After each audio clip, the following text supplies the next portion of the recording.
Hey, welcome to the Major Modes hack video.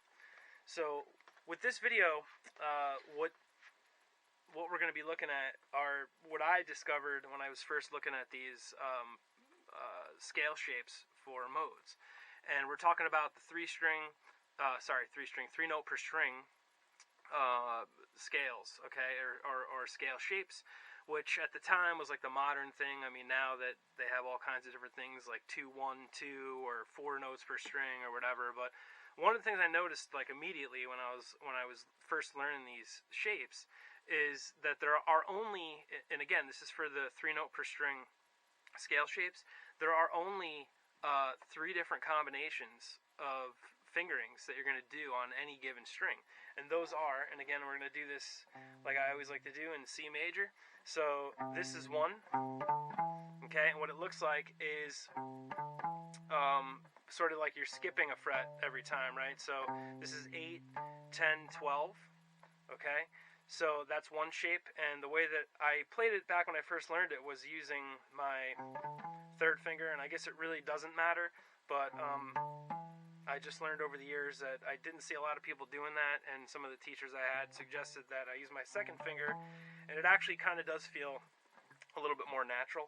So that's one shape, okay? Another shape that are in these mode shapes are this one, so that would be like 8, 10, 11, and then the other one would be like 8, 9, 11. So that shape where it's like 2 frets right next to each other and then a skip, and then also the one right before that was a skip and then the very next fret. So what can you do with this? Well, instead of trying to, I guess, do maybe too much at once, because when I teach people I like to try to take away the extra stuff so that you can get to the meat and potatoes, I say, of like what it is that we're really doing. So what I thought to do is you can just take this shape and like this one, right, which is the first one I showed, okay, and just play it straight across. And yes, you are going to have the doubled note there, but it doesn't matter, and it also doesn't matter because you're not really playing, it's not in any particular key, because there's some of the notes, like these 2 notes, are not in that scale, okay? So what you're doing though is you're learning the fingering combination, and also, I mean, not for nothing, you could also play that just for what it is. There probably is somewhere you could throw that into a solo and play a couple of outside notes, and it would sound cool, but all you're really doing is just running a symmetrical shape. So you can take this idea and do like whatever you want with it. You could do a sequence, right, and so on and so forth. That was just a 4-note sequence. So you could also do different types of patterns, something like,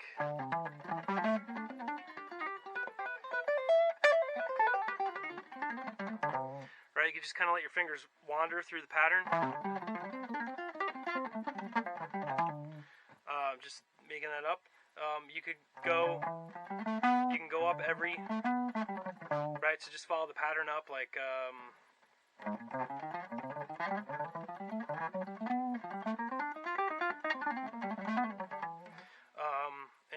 really anything you want, just sticking to that distance, right? And then, you know, the second one,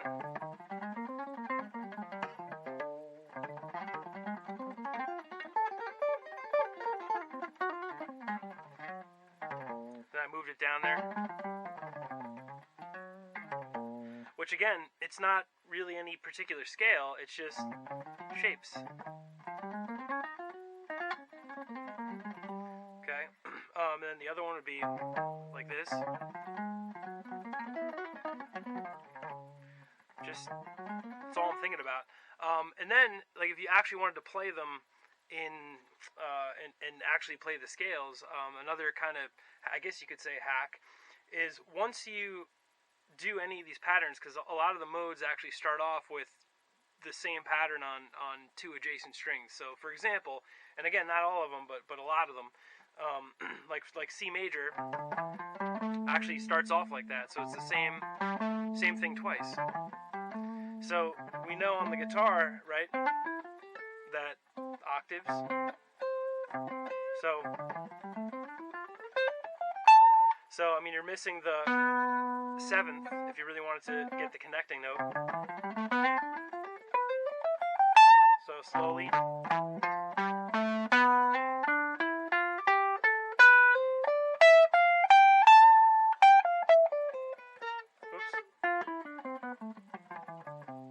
Okay, so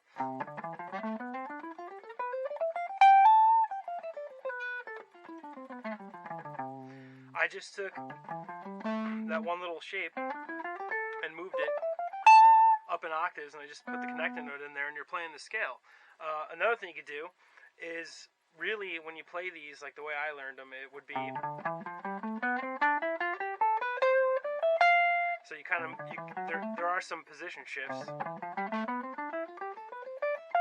right? But if you just kind of want to stay in position, is another thing you could do with this is,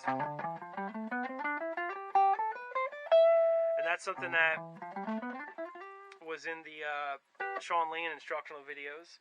He talked about doing some of that stuff where you basically play the shape I just played, which is, okay, you're going up, staying in C major in the notes in the scale, and then you're doubling that note and then just continuing on, and it sort of enables you to not have to shift positions, so you can kind of play faster or different types of ideas. And really, that's something that is something else I learned in school, was to look at things in as many different ways as possible. So, like, you know, if you were learning a new lick, which again is probably the subject of a whole nother video, but if you were learning a new lick, let's say, like, how many different ways could you play that lick? Because another thing about this instrument that sort of, I guess, makes it a little bit more difficult than some other instruments, and I believe there are things that make it easier in some ways too, but just this one fact alone, like if you play piano or a lot of other, wind instruments or something like that, this note is middle C, and you can see all the different places where it exists. So that means that in any given lick or scale or whatever, what have you, there's probably a multitude of different fingering combinations that you could do. And sometimes when you investigate some of these things, you might find that some of the positions or some of the fingerings are a lot easier than some of the other ones, and those are the ones that maybe you want to work on those, work on moving those around so that you make it easier on yourself to play. So anyway, I hope that some of the information I just gave you here can help you either learn something new or learn something you already know, kind of maybe in a different way, so that you can make some music. Take care.